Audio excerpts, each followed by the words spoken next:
Buen día, mi nombre es Diana Guzmán y tengo el gusto de presentar nuestro trabajo titulado Estado del conocimiento sobre la comunidad parasitaria de Leptuca speciosa y Minuca rapax en ecosistemas intermareales del Golfo de México, en colaboración con la doctora Amparo Rodríguez, Esmeralda Aznar, doctor Enrique Ávila, doctora Mariana Veloso, doctor José Yanacón y la maestra Alejandra Guerrero.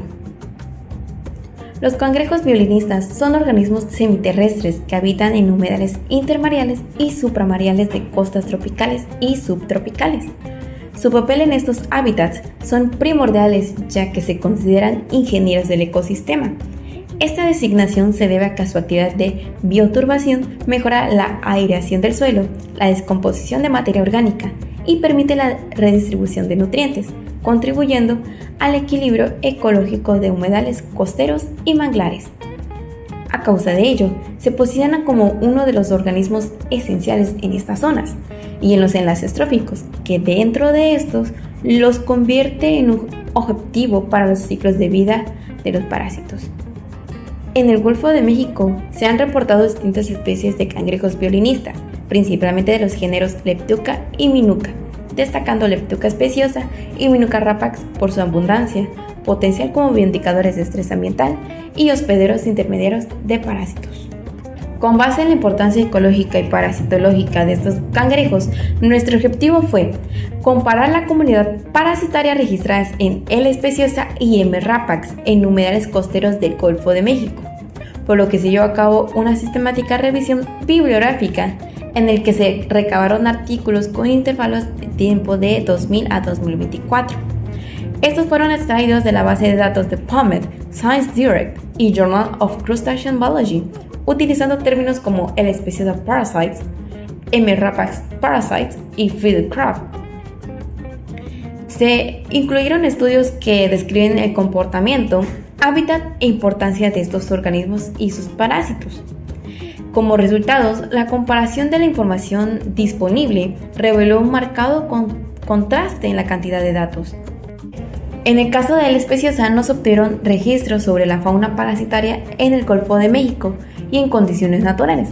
Únicamente se encontró un artículo que documenta una infección experimental con metacercarias del tremátodo Provocolorifi lanceolata, realizada bajo condiciones controladas en laboratorio. Por otro lado, la información sobre M. rapax es más detallada, pues se dispone de un artículo en el Golfo de México y trabajos de participaciones en congresos, así como una tesis de licenciatura en el cual se reportaron 5 especies de parásitos como las Metacercarias Maritrema sp, larvas de nematodos Cystidicolidae sp, acantocéfalos, Hexaglandula corinosoma y Arismorhynchus frasoni, y el isópodo parásito Leidia distorta. Esta alta diversidad de parásitos, especialmente de metacercarias, es un patrón común, ya que los cangrejos violinistas están establecidos como segundos huéspedes intermediarios en los ciclos de vida de tremátodos. Además, al incluir otras zonas tropicales, también se han encontrado los acantocéfalos y otras especies de tremátodos como son Ginecotila adunca, Maritrema prostrometra, Provolocorife lanceolata, Microphalus savanensis, Levencinella sp y nuevamente Maritrema sp. Finalmente, la falta de registros en campo en la primera especie significa que el parasitismo no se ha observado en condiciones naturales. Este vacío de información permite plantear una hipótesis sobre si sus parásitos son parecidos a los de su contraparte, M. rapax, dada la similitud en sus hábitats y funciones ecológicas. Por lo tanto, este estudio resalta la necesidad de estudios de campo para confirmar su papel como hospedero intermediario. Estos reportes se vuelven importantes si se considera la vulnerabilidad de L. speciosa al estrés ambiental, pues se ha documentado que esta especie debe modificar su comportamiento para escapar de las olas de calor.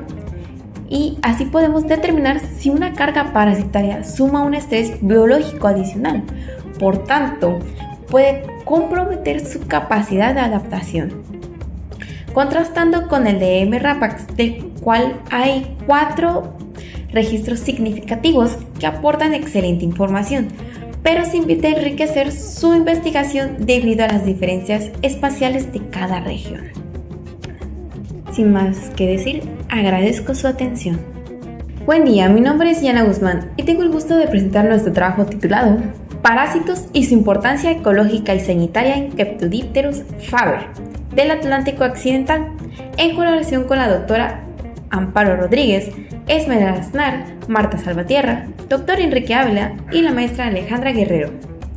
Conocido comúnmente como chopo o chabelita, el pez Keptudipterus faber habita en aguas del Atlántico Occidental, desde el norte de Estados Unidos hasta el sureste de Brasil. Aunque su valor comercial es limitado y su captura se destina principalmente a la pesca recreativa o como carnada, esta especie posee una notable relevancia ecológica, pues su dieta se basa en el consumo de comunidades incrustantes. Al alimentarse de estos organismos bentónicos, el pez ejerce un papel como controlador de su proliferación y contribuye directamente al equilibrio y la salud de los ecosistemas marinos, al liberar espacio para otras especies. Desde la perspectiva parasitológica, C. faber cobra un interés particular por ser un hospedador para una rica diversidad de especies, especialmente por los registros de larvas de nemátodos del género Hysterotelaceum. Estos son parásitos con potencial zoonótico que, al ser ingeridos por los seres humanos, junto con pescado crudo o insuficientemente cocido, pueden causar la enfermedad conocida como anisakiasis, lo que representa una clara preocupación de salud pública. El estudio de la fauna parasitaria de esta especie no solo permite comprender mejor sus interacciones tróficas y su papel en la dinámica de transmisión de parásitos marinos, sino que también es prescindible para evaluar posibles impactos sanitarios en las poblaciones humanas y desarrollar estrategias de monitoreo y prevención en el ambiente marino. Como objetivo de nuestro estudio, se recopiló y analizó información disponible sobre la fauna parasitaria asociada a C. faber, resaltando su relevancia desde una perspectiva ecológica y sanitaria. Para ello se realizó una búsqueda sistemática a partir de bases de datos especializados como World Register of Marine Species, PubMed, ScienceDirect, Springer Natural Link, entre otras, con un intervalo de tiempo de 1999 a 2024. Se utilizaron términos clave como C. faber, parasites y behavior. Se unieron artículos que abarcan generalidades del pez, así como la evaluación taxonómica y ecológica de las especies de parásitos encontradas. Se registraron numerosos grupos de ectoparásitos en diferentes localidades del Atlántico Occidental, incluyendo el Golfo de México, el Caribe y la costa de Brasil. Entre los ectoparásitos destacan los Monopistocotila, como Sprontoniella micrancira, y Parasilodiscoides caballerobraurum, que parasitan las branquias. También se encontraron copépodos calígidos como Anuretes anurus, el cual fue uno de los más prevalentes en varios estudios, así como también Caligus mutabilis, Caligus gemolonis y Lernanthropus pupa. En cuanto a los endoparásitos, se han reportado digenios como Aponurus langúcula, Lecytocladium excisum, Lecytocladium ketodipteri y Prosogonotrema bilabiatum, así como también Multitestis inconstans y Multitestis brasiliensis. Además, se identificaron larvas de nemátodos del género Hysterotelaceum que afectan internamente a C. faber y pueden comprometer su salud. En los seres humanos, aunque no son la principal causa de anisakiasis, representan un riesgo zoonótico si se consume el pescado crudo o mal cocido. Para concluir, C. faber contiene una diversidad significativa de ectoparásitos y endoparásitos en distintas localidades del Atlántico Occidental, incluyendo especies con una importante relevancia ecológica y sanitaria. Los hallazgos de nuevas especies o la redescripción de otras nos recuerdan la complejidad de la biodiversidad marina y la necesidad de seguir realizando monitoreos parasitológicos en las especies. Además, estos parásitos, al afectar las branquias o la piel, pueden impactar la capacidad de supervivencia del pez, afectando su rol como controlador de ecosistemas. A nivel sanitario, la presencia documentada de larvas de nematodos zoonóticos subraya un riesgo para la salud humana asociado al consumo del pescado.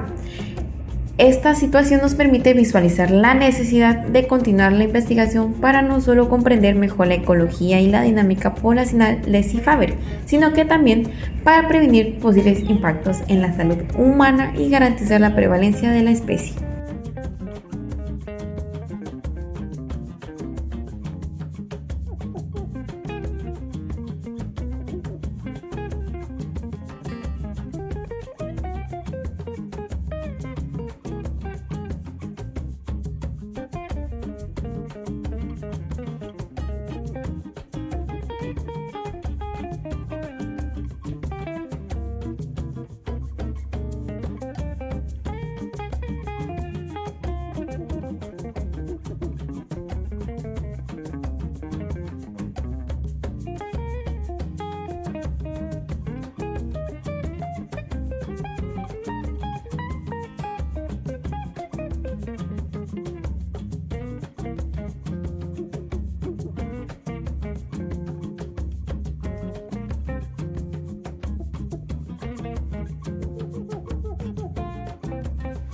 Buen día, espero se encuentren muy bien. El día de hoy tengo el gusto de presentarles parte de los avances de un proyecto que estamos desarrollando, el cual se titula Estudio morfológico y filogenético de cistacantos que infectan reptiles en un ecosistema tropical mexicano.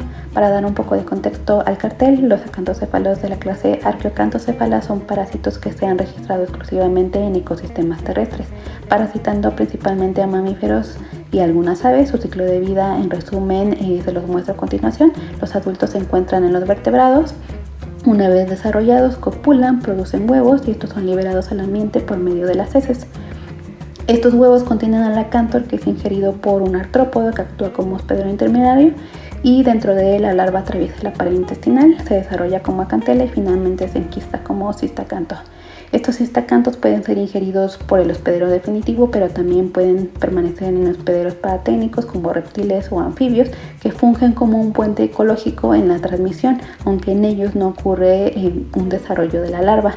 Por otro lado, la familia Oligocantorrhynchidae dentro de Archaeocanthocephala comprende 12 géneros y Onsicola es uno de los más diversos. Sin embargo, las identificaciones de las larvas, en este caso particular de cistacantos, representa un desafío taxonómico, ya que las descripciones morfológicas se han basado tradicionalmente en ejemplares adultos y los caracteres diagnósticos de las larvas suelen ser muy limitadas. Por esta razón, en las últimas décadas el uso combinado tanto de información morfológica y molecular ha permitido vincular con mayor certeza los estadios larvarios con sus contrapartes adultas, fortaleciendo así la identidad taxonómica y filogenética.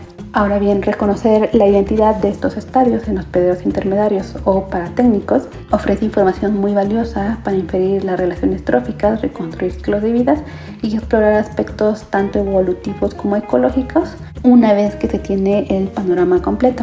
Por ello, el objetivo de este trabajo fue caracterizar morfológica y molecularmente cistacantos recuperados de reptiles en un ecosistema tropical mexicano. Para ello, colectamos ejemplares de Drimarcon melanurus, Ipsaglena torquata e Iguana encontrados como fauna atropellada en la carretera que colinda con la reserva de la biosfera Chamela-Cuzmala en el estado de Jalisco, en México.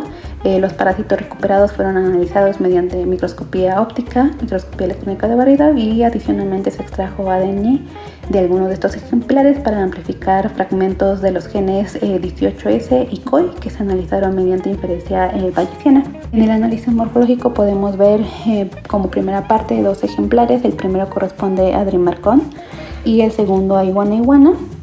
Y en el lado derecho podemos ver las microfotografías de barrido. Observamos que el tronco es más angosto en la parte anterior, ensanchándose hacia la zona media y afilándose gradualmente hacia el extremo posterior. La probóscide es globosa, con alrededor de 36 ganchos distribuidos en 6 hileras que se encuentran alternas, y en cada una de estas hileras presentan 6 ganchos. Los ganchos anteriores son más grandes y robustos y van disminuyendo progresivamente de tamaño hacia la parte posterior, como lo podemos ver en las microfotografías de barrido. También identificamos leminiscos muy alargados que se extienden casi hasta el extremo posterior del cuerpo, lo que es característico del género Onsicola. En cuanto al análisis con 18S, se muestra que la secuencia de cistacantos que se encontraban en las culebras y en la iguana se agrupan en un clado junto con una secuencia previamente reportada de Onsicola. Esta pertenece a un adulto que se encontraba parasitando a Nasua anárica. Y por su parte podemos observar el árbol de la parte de abajo. Es un análisis mediante inferencia bayesiana con citocromo oxidasa que revela que hay un solo clado perteneciente a Onsicola luhei que integra tanto las secuencias de los adultos de Nasua anárica y en este caso los cistacantos presentes en Drimarcon melanurus y de Ipsaglena torquata. En conclusión, podemos ver que con el análisis filogenético de COI, estos cistacantos presentes en las culebras pertenecen a Onsicola luhei. Todavía faltaría verificar la identidad del cistacanto de la iguana. Con esto aportamos nueva información sobre la diversidad de cistacantos presentes en reptiles. Y con estos hallazgos reconstruimos parte de su ciclo de vida que nos ayudan a entender cómo están ocurriendo las interacciones tanto de los hospederos como de los parásitos y también del mismo ecosistema. Finalmente, agradecemos a las instituciones por todo su apoyo y al Copaneo por el espacio. Muchas gracias. Muy buenas. Mi nombre es Yana Guzmán y tengo el gusto de presentar nuestro trabajo denominado como Parásitos en Pomacia catemacensis, revisión literaria y análisis preliminar en Isla del Carmen, Campeche, en colaboración con Esmeralda Aznar, la doctora Amparo Rodríguez, el doctor Enrique Ávila, la maestra Alejandra Guerrero y el doctor George Argota. Pomacia catemacensis, o más conocido como tegocolo, es un caracol dulceacuícola endémico del lago de Catemaco, Veracruz. Su importancia radica en su valor ecológico, sociocultural y económico, siendo un componente de la dieta tradicional en México. Sin embargo, la preocupación surge porque otras especies del género Pomacia actúan como hospedadores intermediarios de tremátodos, como digenios del género Echinostoma. Estas fases larvarias representan un riesgo sanitario potencial si el caracol se consume crudo o insuficientemente cocido. A pesar de este riesgo latente, los estudios parasitológicos en esta especie en particular son notablemente escasos. Por ello, nuestro objetivo fue analizar la presencia de parásitos en P. catemacensis obtenidos de cautiverio y contrastar estos resultados con la literatura disponible. La metodología se desarrolló en dos etapas principales. La primera consistió en una revisión bibliográfica mediante Google Académico, abarcando publicaciones desde 1965 hasta 2025. La segunda etapa fue un análisis parasitológico preliminar de 30 individuos adultos de P. catemacensis provenientes del acuario Aquamundi, en Ciudad del Carmen, Campeche. Estos organismos, con un peso promedio de 3.69 más menos 1.68 gramos, con concha y un diámetro de 2.15 más menos de 0.41 centímetros, fueron cuidadosamente disecados y examinados bajo estereomicroscopio para detectar cercarias, metacercarias y otras estructuras compatibles con el mintos. En resultados, la revisión literaria se evidenció 35 registros parasitológicos en el género Pomacia. La especie más reportada fue P. canaliculata, con 17 registros. En cuanto a parásitos, los digenios fueron los más comunes. Entre ellos, destacamos a Parasicophora corderoi, Echinostoma parsespinosum y Estumilotrema vicarium. De especial preocupación se resalta el nemátodo Angiostringylus cantonensis, que es de importancia zoonótica. En el análisis preliminar, se demostró que nuestros 30 individuos de P. catemacensis no evidenció infección parasitaria alguna. Esta nula prevalencia sugiere un bajo riesgo sanitario en la población muestreada, lo cual es relevante dada su importancia alimentaria. Esto podría deberse a las variaciones físico-químicas y de manejo del acuario, o a características fisiológicas propias del hospedador. En conclusión, nuestro estudio destaca la necesidad urgente de investigaciones parasitológicas más profundas y sistemáticas en P. catemacensis, especialmente en poblaciones silvestres. Sería ideal incorporar técnicas moleculares para detectar infecciones subclínicas. Estos estudios son importantes para la seguridad alimentaria y la salud pública de las comunidades que dependen de este caracol.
Hola, buenas tardes. Mi nombre es Marta del Rosario Salvatierra López. Pertenezco a la Facultad de Ciencias Naturales de la Universidad Autónoma del Carmen. El presente trabajo se titula Revisión sistemática del Gyrodactylus turbuli Platalmites monogenia en poecílidos de agua dulce.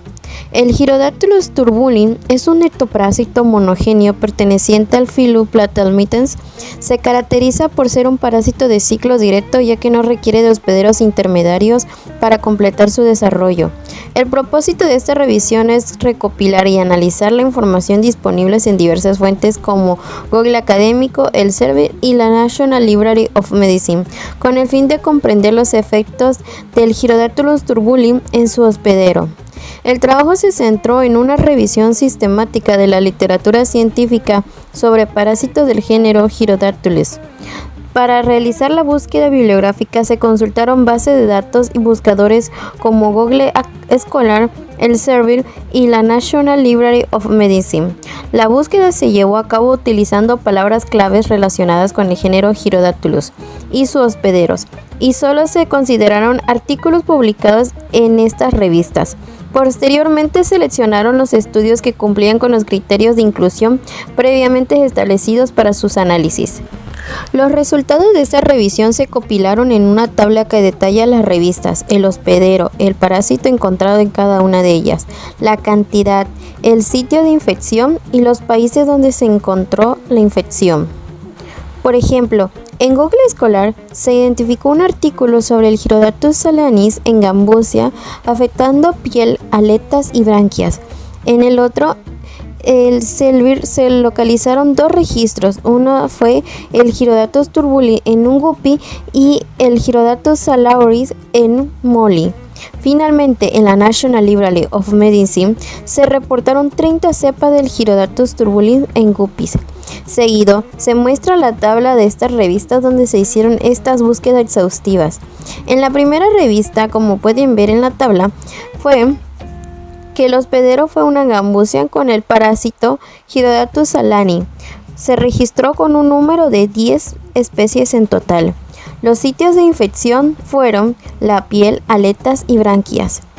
Y el país donde se registró la infección fue en Trinidad y Tobago. El segundo artículo fue el Elsevier con el guppy, el parásito el Gyrodactylus turbuli con una cantidad de 72. El sitio de infección fue aletas y branquias. El otro fue el Elsevier con el hospedero molly. El parásito fue el Gyrodactylus salaris con una cantidad de 8. Esto fue un sitio de infección en las aletas y piel. Igual se encontró en el país de Trinidad y Tobago. El segundo fue el National Library of Medicine, que es el guppy, con el parásito Gyrodactylus turbuli con una cantidad de 30, y su sitio de infección fue aletas y branquias. Sus países donde se encontraron la infección también fue en Trinidad y Tobago. El análisis exhaustivo de esta revisión sistemática en poecílidos de agua dulce nos lleva a concluir que el Gyrodactylus turbuli es un parásito monogéneo que representa una de las amenazas más frecuentes y persistentes para la salud de Poecilia reticulata. Al adquirirse principalmente a la piel y aletas, se alimentan del tejido del hospedero, ocasionando lesiones que lo debilitan, lo predisponen a infecciones secundarias y lo compromete tanto su capacidad reproductiva como su supervivencia. La prevención y el control de este parásito requiere implementación de buenas prácticas de manejo, entre ellas mantener una adecuada calidad de agua, aplicar cuarentenas a nuevos ejemplares, evitar el hacinamiento y establecer rutinas de limpieza y desinfección en acuarios o sistemas de crías. Eso es todo. Muchísimas gracias por su atención prestada. Buenos días. Mi nombre es Fiorella Andrea Mercado de Arco, estudiante de Medicina de la Fundación Universitaria San Martín, y hoy les presentaré nuestro póster titulado Paracoccidioidomicosis, retos clínicos y barreras sociales en la salud rural latinoamericana. Este trabajo forma parte del semillero de investigación en ciencias básicas y fue realizado junto a mi compañero Edwin Andrés Reynoso Oviedo y el profesor Julio César Giraldo. La paracoccidioidomicosis es una micosis sistémica causada por Paracoccidioides brasiliensis, un hongo termodimórfico endémico en Brasil, Colombia, Venezuela y Ecuador. Afecta principalmente a hombres que trabajan en labores agrícolas como el cultivo de café o tabaco, ya que el hongo habita en suelos húmedos y subtropicales. A pesar de su impacto clínico y social, la paracoccidioidomicosis sigue siendo una enfermedad poco priorizada en salud pública, lo que provoca diagnóstico tardío, subregistro y en muchos casos complicaciones graves o irreversibles. Por ello quisimos analizar esta enfermedad desde una perspectiva clínica y social, evidenciando las barreras que dificultan su diagnóstico y manejo oportuno en comunidades rurales. Nuestro objetivo fue analizar los retos clínicos y las barreras sociales asociadas a la paracoccidioidomicosis en poblaciones rurales de América Latina. Realizamos una revisión bibliográfica en las bases de datos PubMed, Scopus, ScienceDirect, Cielo y Redalyc, seleccionando 18 artículos publicados entre 2019 y 2025, en inglés y español. Incluimos estudios originales y revisiones con información clínica, epidemiológica y social sobre la paracoccidioidomicosis en zonas rurales. Se excluyeron artículos previos a 2019, estudios en animales y reportes sin análisis contextual. La selección y extracción de información fue realizada de manera independiente por 2 revisores. Encontramos que la paracoccidioidomicosis es endémica en varios países latinoamericanos, especialmente en Brasil, Venezuela, Colombia y Ecuador, donde persiste una fuerte relación con el trabajo agrícola. Las formas clínicas más frecuentes son la pulmonar crónica en adultos y las diseminadas o linfáticas en niños y adolescentes. También se describen casos mucocutáneos y neurológicos severos. El diagnóstico suele ser tardío, principalmente por su similitud clínica con la tuberculosis y la lepra y por la falta de pruebas serológicas accesibles en zonas rurales. En promedio, el tiempo desde los primeros síntomas hasta el diagnóstico puede tardar de 6 meses a 1 año. Entre las principales barreras identificadas están la ausencia de notificación obligatoria, la falta de capacitación del personal de salud rural y la baja adherencia al tratamiento antifúngico que suele ser prolongado. Desde la perspectiva social, esta enfermedad afecta a poblaciones empobrecidas y con limitado acceso a servicios médicos, generando incapacidades respiratorias, secuelas deformantes y pérdida de la capacidad laboral. También se han descrito casos atípicos, como lesiones cutáneas tipo sarcoidosis, que complican aún más el diagnóstico diferencial.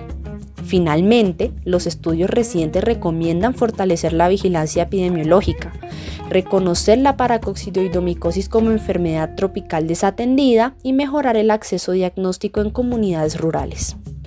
En conclusión, la paracoccidioidomicosis sigue siendo una amenaza silenciosa para la salud rural latinoamericana.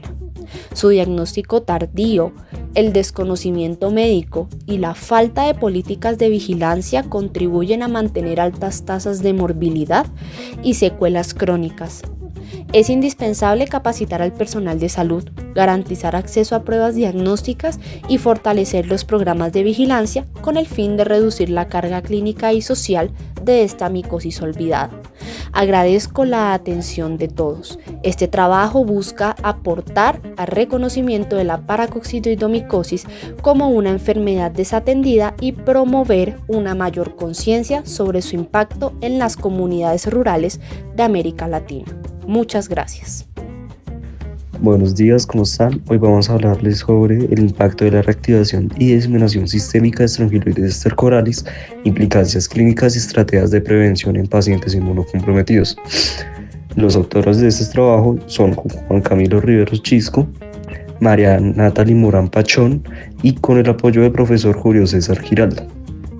La strongyloidiasis es causada por el nemato de Strongyloides stercoralis, un helminto que habita en zonas tropicales y subtropicales. La infección ocurre por vía dérmica, cuando las larvas presentes en los suelos contaminados penetran la piel. En personas inmunocompetentes suele causar de forma asintomática o con síntomas leves, pero en pacientes inmunocomprometidos puede reactivarse y desencadenarse de formas graves, con hiperinfección y diseminación sistemática. El ciclo de vida de Strongyloides stercoralis es complejo, con 3 vías principales: directa, indirecta o autoinfecciosa y de vida libre. En la vía indirecta, las larvas pueden transformarse dentro del propio organismo y migrar a otros tejidos, generando autoinfección persistente. Esto ocurre con mayor frecuencia en pacientes oncológicos, receptores de trasplantes, personas con VIH o que reciben tratamientos prolongados con corticosteroides. Los síntomas dependen del estado inmunológico del huésped. En inmunocompetentes pueden presentarse molestias abdominales, diarrea esporádica o eosinofilia persistente. Sin embargo, en inmunocomprometidos la infección puede ser grave, con hiperinfección, diseminación a órganos como pulmones o cerebro y riesgo de sepsis y muerte. También son frecuentes las coinfecciones con citomegalovirus, HTLV1 o bacterias oportunistas. La respuesta inmunológica frente a Strongyloides stercoralis involucra tanto la inmunidad innata como la adaptativa. Inicialmente, los eosinófilos y neutrófilos se infiltran en las zonas afectadas y actúan mediante mecanismos dependientes de mieloperoxidasa, potenciados por el complemento C3b. Los eosinófilos además presentan antígenos que activan las células Th2, promoviendo la producción de anticuerpos IgG e IgE. Las interleucinas 4 y 5 inducen la activación de linfocitos B y eosinófilos, favoreciendo la destrucción del parásito. La inmunosupresión, especialmente por glucocorticoides, inhibe estos mecanismos al reducir la secreción de C3b, las inmunoglobulinas y la señalización de IL4 e IL5, además de aumentar la citoquina inmunosupresora, como es la interleuquina 10, facilita la hiperinfección. En pacientes con VIH, aunque existe una disminución progresiva de los linfocitos CD4+ y la inmunidad de Th1, la respuesta de Th2 suele perseverarse. Sin embargo, al iniciar la terapia antirretroviral, puede presentarse un síndrome inflamatorio de reconstitución inmunitaria que eleva el riesgo de hiperinfección por estrongiloides. El diagnóstico en pacientes inmunocomprometidos es particularmente difícil, ya que la eosinofilia, uno de los signos clásicos, suele estar ausente. Los métodos tradicionales como Berman-Moraes o el cultivo en placa de agar son útiles en infecciones con alta carga parasitaria. Las pruebas inmunológicas como ELISA tienen sensibilidad del 100% en inmunocompetentes, pero disminuye a cerca del 43% en inmunodeprimidos. Por ello, las técnicas moleculares como la RT-PCR y la PCR en gotas o ddPCR son actualmente las más recomendadas para estos casos. La metodología de este trabajo se basó en una búsqueda en PubMed y ScienceDagger, utilizando los descriptores Strongyloides stercoralis, Infection and Immunocompromised Host. De 62 artículos identificados, se seleccionaron 15 que cumplían con los criterios de inclusión publicados en 2015 y 2025, enfocados en pacientes inmunocomprometidos. Los resultados mostraron que Strongyloides stercoralis puede causar desde infecciones leves hasta cuadros mortales, dependiendo del estado inmunológico. La vía Th2, mediada por interleucinas 4 y 5, es esencial para controlar la infección, aumentando la producción de IgE y la actividad de eosinófilos. En inmunosuprimidos, la inhibición de esta vía favorece la hiperinfección. Además, se comprobó que el diagnóstico molecular incrementa significativamente la detección frente a las pruebas serológicas. El tratamiento más eficaz es la ivermectina, un antiparasitario de amplio espectro con buena tolerancia y eficacia comparable con el albendazol. Su bajo costo y efectividad la convierte en una excelente opción para programas de desparasitación masiva. La dosis recomendada es de 200 microgramos por kilogramo y se observa que una sola dosis puede ser tan efectiva como tratamientos más prolongados. En cuanto a la prevención, se recomienda evitar el contacto con suelos contaminados mediante el uso de calzado y la mejora del saneamiento básico. A nivel comunitario, los programas de desparasitación con ivermectina son una estrategia efectiva para reducir la prevalencia. También es fundamental evaluar a los pacientes inmunocomprometidos antes de iniciar terapias inmunosupresoras para prevenir formas graves o diseminadas. En conclusión, Strongyloides stercoralis representa un desafío clínico y de salud pública, especialmente en poblaciones inmunocomprometidas. Su capacidad de autoinfección y diseminación requiere un abordaje integral que incluya diagnóstico temprano, tratamiento oportuno con ivermectina y estrategias de prevención sostenibles. El fortalecimiento de los programas de desparasitación, la educación sanitaria y el uso de herramientas moleculares son pilares fundamentales para reducir la morbimortalidad asociada a esta parasitosis que continúa siendo una amenaza silenciosa en regiones tropicales y subtropicales. Buenos días, mi nombre es Angie Salazar y tengo el gusto de presentar nuestro trabajo titulado Toxocariasis humana y su afectación con el sistema nervioso, realizado en colaboración con Chari Cruz, Michelle Rincón y el Dr. Julio Giraldo. La toxocariasis humana es una zoonosis parasitaria causada por Toxocara canis y Toxocara cati, nematodos intestinales de perros y gatos que actúan como huéspedes definitivos. El ser humano se infecta accidentalmente al ingerir huevos larvados presentes en el suelo o en alimentos contaminados. Una vez dentro del organismo, las larvas migran a diferentes tejidos, como hígado, pulmones, ojos o sistema nervioso, donde pueden provocar una respuesta inflamatoria e incluso daño tisular. Aunque la mayoría de los casos son asintomáticos o leves, cuando las larvas logran atravesar la barrera hematoencefálica y llegar al sistema nervioso central, se desarrolla una forma más grave llamada neurotoxocariosis. Esta condición puede causar signos neurológicos que van desde cefalea y fiebre hasta convulsiones, alteraciones cognitivas, meningoencefalitis o hipertensión intracraneal, dependiendo de la localización de las larvas en el cerebro o la médula espinal. El objetivo de nuestro estudio fue identificar y analizar la asociación entre toxocariasis humana y afectación del sistema nervioso central, reconociendo las principales manifestaciones neurológicas y su relevancia en el diagnóstico diferencial. Se realizó una revisión sistemática de literatura entre los años 2016 y 2024, consultando bases de datos como PubMed, Elsevier y la Biblioteca Virtual en Salud.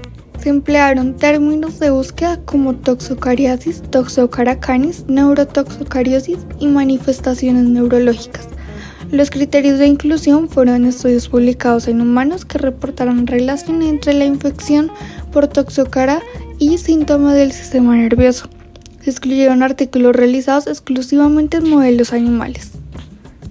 Encontramos que los síntomas neurológicos más frecuentes son meningoencefalitis, cefalea, convulsiones, fiebre, déficit cognitivo y signos focales. Los métodos diagnósticos más empleados fueron la eosinofilia en sangre o líquido cefalorraquídeo, las pruebas serológicas tipo ELISA y complementariamente la resonancia magnética, PCR y estudio histológico. Estos métodos han permitido mejorar la detección de casos gracias al aumento de la sospecha clínica y el desarrollo de técnicas más sensibles. Los tratamientos más efectivos descritos en la literatura incluyen albendazol administrado de 2 a 4 semanas, frecuentemente asociado con corticosteroides para controlar la inflamación. La respuesta terapéutica suele ser favorable, aunque algunos pacientes pueden presentar secuelas neurológicas si el tratamiento se retrasa. La neurotoxocariosis representa una de las formas más severas de infección por toxócara, caracterizada por su baja frecuencia, pero alto impacto neurológico. Su importancia radica en que puede pasar desapercibida clínicamente, por lo que requiere una alta sospecha diagnóstica en pacientes con antecedentes epidemiológicos compatibles. El diagnóstico temprano, apoyado en pruebas serológicas e imágenes cerebrales, permite instalar de manera oportuna un tratamiento con albendazol y corticosteroides, que ha demostrado reducir complicaciones y secuelas neurológicas. Más allá del abordaje clínico, la prevención juega un papel esencial. Fomentar la educación sanitaria, el manejo responsable de mascotas y las buenas prácticas de higiene alimentaria resulta fundamental para disminuir la transmisión de esta zoonosis y su impacto en la salud pública. Buen día. Mi nombre es Dalia Alejandra Vargas Jiménez y junto con mis compañeros Gabriela Aragón Valderrama, Nicole Caterine Gordillo Iguat y Brian Steven Méndez Cartagena realizamos este trabajo bajo la orientación del docente Julio César Giraldo Forero. Pertenecemos a la Fundación Universitaria San Martín, Facultad de Ciencias de la Salud, Programa de Medicina, sede Bogotá. Nuestro proyecto se titula Diagnóstico diferencial entre histoplasmosis pulmonar y tuberculosis, una revisión desde la práctica clínica. El objetivo de este trabajo fue revisar la evidencia científica sobre el diagnóstico diferencial entre histoplasmosis y tuberculosis, identificando similitudes, diferencias clínicas y las herramientas diagnósticas que pueden mejorar la detección temprana, especialmente en zonas endémicas de América Latina. La histoplasmosis pulmonar, causada por Histoplasma capsulatum, es una micosis sistémica endémica que se adquiere por la inhalación de microconidias del hongo presentes en el suelo contaminado con excretas de aves o de murciélagos. Es común en lugares como cuevas, gallineros, minas o árboles donde anidan palomas. Una vez inhaladas, las esporas alcanzan los alvéolos pulmonares, donde se transforman en levaduras que son fagocitadas por macrófagos y pueden diseminarse por vía linfática o hematógena. En la mayoría de los casos, la infección es leve o subclínica. Sin embargo, en personas inmunocomprometidas puede causar cuadros pulmonares graves o formas diseminadas. El problema principal es que la histoplasmosis presenta síntomas muy parecidos a los de la tuberculosis pulmonar, como fiebre, tos crónica, pérdida de peso, sudoración nocturna y malestar general. Esta similitud hace que con frecuencia los pacientes reciban tratamiento antituberculoso sin respuesta, lo que retrasa el diagnóstico correcto y agrava el pronóstico. Para el desarrollo del trabajo, realizamos una revisión narrativa de literatura en bases de datos como PubMed, Science Direct, NCBI y Cielo, seleccionando artículos publicados entre 2020 y 2025. De un total de 32 estudios iniciales, se eligieron 12 artículos que cumplían criterios de inclusión como disponibilidad de texto completo, idioma español o inglés, pertinencia clínica y rigurosidad metodológica. El análisis de esta literatura permitió reunir la evidencia más reciente y relevante para comprender los retos diagnósticos en contextos endémicos. Entre los hallazgos más importantes, identificamos que radiológicamente la tuberculosis suele presentar cavitaciones apicales y lesiones fibróticas, mientras que la histoplasmosis se asocia con infiltrados difusos o nodulares, más comunes en los campos medios e inferiores del pulmón. Además, la histoplasmosis puede acompañarse de hepatoesplenomegalia, adenopatías y lesiones cutáneas, hallazgos que son poco frecuentes en la tuberculosis. En cuanto al diagnóstico, la tuberculosis se confirma por baciloscopia o cultivo de esputo, mientras que la histoplasmosis requiere pruebas más específicas como la detección de antígeno en orina o suero, la serología o el cultivo micológico especializado. De todas, la detección de antígeno ha demostrado una alta sensibilidad, especialmente útil en pacientes inmunocomprometidos o con infección por VIH. El tratamiento también marca una diferencia fundamental. La tuberculosis se trata con antibióticos como isoniazida y rifampicina, mientras que la histoplasmosis requiere antifúngicos, siendo el itraconazol el fármaco de elección en casos leves o moderados y la anfotericina B en cuadros graves o diseminados. En conclusión, la histoplasmosis pulmonar continúa siendo un reto diagnóstico en América Latina por su semejanza clínica con la tuberculosis y la limitada disponibilidad de pruebas específicas en muchos entornos de salud. Fortalecer la vigilancia epidemiológica, la capacitación del personal médico y el uso de herramientas diagnósticas sensibles es esencial para mejorar la detección temprana y reducir las complicaciones. Finalmente, la prevención desempeña un papel importante. Es recomendable evitar la exposición en lugares contaminados con excretas de aves o murciélagos, usar protección respiratoria en zonas de riesgo y promover la educación sobre esta micosis. Reconocer la histoplasmosis no solo mejora el pronóstico del paciente, sino que también evita tratamientos inadecuados y optimiza los recursos en salud. Buenas tardes, mi nombre es Michelle Rincón Beltrán, estudiante de Medicina de la Fundación Universitaria San Martín, integrante del Semillero de Investigación en Ciencias Básicas. El trabajo que presento a continuación fue desarrollado en colaboración con mis compañeras Chari Ginette Cruz Aldaña y Angie Vanessa Salazar Barrera, y bajo la orientación del Dr. Julio César Giraldo Forero, docente investigador asociado y líder del semillero. El título de nuestro estudio es ¿Cuál es la prevalencia de Giardia duodenalis y los factores de riesgo reportados en niños de zonas rurales en Colombia? La Giardia duodenalis es un protozoo flagelado intestinal responsable de la giardiasis, una de las parasitosis intestinales más frecuentes a nivel mundial, especialmente en países tropicales y en desarrollo como Colombia. Esta infección afecta con mayor frecuencia a la población población pediátrica y se asocia con diarrea persistente, malabsorción, pérdida de peso y en casos crónicos con retraso en el crecimiento y alteraciones en el desarrollo cognitivo debido a deficiencias nutricionales. El objetivo principal de nuestro trabajo fue determinar la prevalencia de giardia duodenalis en niños de zonas rurales de Colombia entre los años 2020 y 2025. De forma complementaria, identificamos los principales factores de riesgos asociados a la giardiasis infantil y analizamos sus implicaciones clínicas y nutricionales en el crecimiento y desarrollo de la población infantil rural.